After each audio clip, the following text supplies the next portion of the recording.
Good morning. ഇത് നിങ്ങളുടെ വായാടി. അപ്പോൾ ഇന്ന് നമുക്ക് പുതിയൊരു സെൻറ്റാങ്കിൾ ആർട്ട് മാരത്തെ കാണാം. ഓക്കെ, അപ്പോൾ ഇന്നലത്തെയൊക്കെ നിങ്ങൾ കാണും.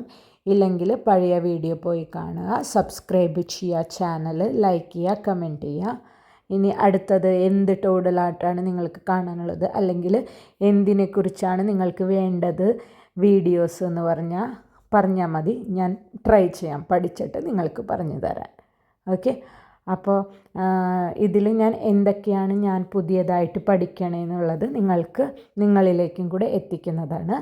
അപ്പോൾ ഇതിൽ ടാരോ റീഡിങ് ഒക്കെ കാണാം നിങ്ങൾക്ക്, ആർട്ടുകൾ, തെറാപ്പി മാരത്തെ കാര്യങ്ങൾ, അതേമാതിരി മനസ്സിനെ റിലാക്സ് ആക്കാൻ എന്തൊക്കെയാണ് വേണ്ടത് അതൊക്കെ നിങ്ങൾക്ക് കാണാൻ കഴിയും ഈ ചാനലിൽ.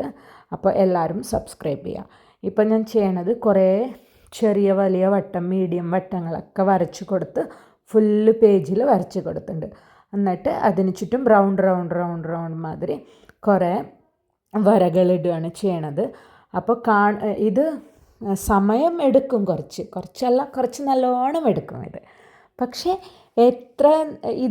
എത്ര റിലാക്സ് ആയിട്ടാണ് വരുന്നത് എന്ന് വെച്ചാൽ, ലൈക്ക് ഞാനിപ്പോൾ ഫുള്ള് ഇപ്പോൾ ആരെങ്കിലുമൊക്കെ നെഗറ്റീവ് കാര്യങ്ങളായിരിക്കും കൂടുതൽ.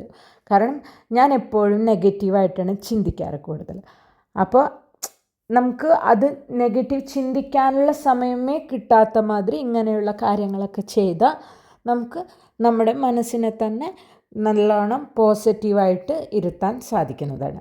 അപ്പോൾ ഇതിങ്ങനെ വരച്ചുകൊണ്ടിരിക്കുമ്പോൾ നിങ്ങൾക്ക് ഇതിൽ കോൺസെൻട്രേറ്റ് കൂടുകയും നിങ്ങളുടെ നെഗറ്റീവ് കാര്യങ്ങൾക്ക് കോൺസെൻട്രേഷൻ കുറയുകയും നിങ്ങളെപ്പോഴും പോസിറ്റീവായിട്ട് ഇരിക്കാനുള്ള ഒരു മാർഗമാണ്. അപ്പോൾ ഇത് ഫൈനൽ ഔട്ട്പുട്ട് വന്ന് കാണാൻ വളരെ നല്ല ഭംഗിയാണ്. ഇപ്പോൾ ഞാൻ ശരിക്കും ഇങ്ങനെ വട്ടങ്ങൾ ഇട്ട് കൊടുക്കുകയാണ് ഉള്ളിൽ. പക്ഷെ ഇത്രയും ചെയ്താൽ തന്നെ നല്ല ഭംഗിയാവും. പക്ഷെ ഞാൻ എന്താ ചെയ്തതെന്ന് വെച്ചാൽ മിഡിൽ കുറേ കറുത്ത വരകളും കൂടെ ഇട്ട് കൊടുത്തു. നിങ്ങൾക്ക് കാണാൻ കഴിയാം ഏതാണ് നിങ്ങൾക്ക് നന്നായി തോന്നുക അതേമാതിരി ചെയ്യും. ഇപ്പോൾ അങ്ങനെ കറുത്തത് ഇങ്ങനെ വരയ്ക്കണമെന്നില്ല, ജസ്റ്റ് ഇങ്ങനെ ചെയ്താൽ തന്നെ ഇത് കാണാൻ നല്ല ഭംഗിയായിരിക്കും. അപ്പോൾ എല്ലാവരും സബ്സ്ക്രൈബ് ചെയ്യുക, എന്തൊക്കെയാണ് നിങ്ങൾക്കറിയേണ്ടതെന്ന് കമൻറ്റ് ചെയ്യുക. ഈ വീഡിയോ ഇഷ്ടപ്പെട്ടവർ ലൈക്ക് ചെയ്യുക, എന്നെ സപ്പോർട്ട് ചെയ്യുക. കാരണം ഞാൻ കുറേ വീഡിയോകൾ ഇൻസ്പയർ ആയിട്ടാണ് ഇതൊക്കെ ചെയ്യണത്. അപ്പോൾ ആദ്യം തെറ്റ് പറ്റിയെങ്കിൽ ക്ഷമിക്കുക. ഞാൻ അത്ര വലിയ പെർഫെക്റ്റ് ഒന്നല്ല, പക്ഷേ എനിക്ക് എന്തൊക്കെയാണ് അറിയുന്നത് ചെറുതായിട്ട് അതൊക്കെ നിങ്ങളിലേക്ക് എത്തിക്കാനാണ് ഞാൻ ശ്രമിക്കുന്നത്. അപ്പോൾ എല്ലാവർക്കും താങ്ക് യു. നാളത്തെ വീഡിയോയിൽ നമുക്ക് വീണ്ടും കാണാം.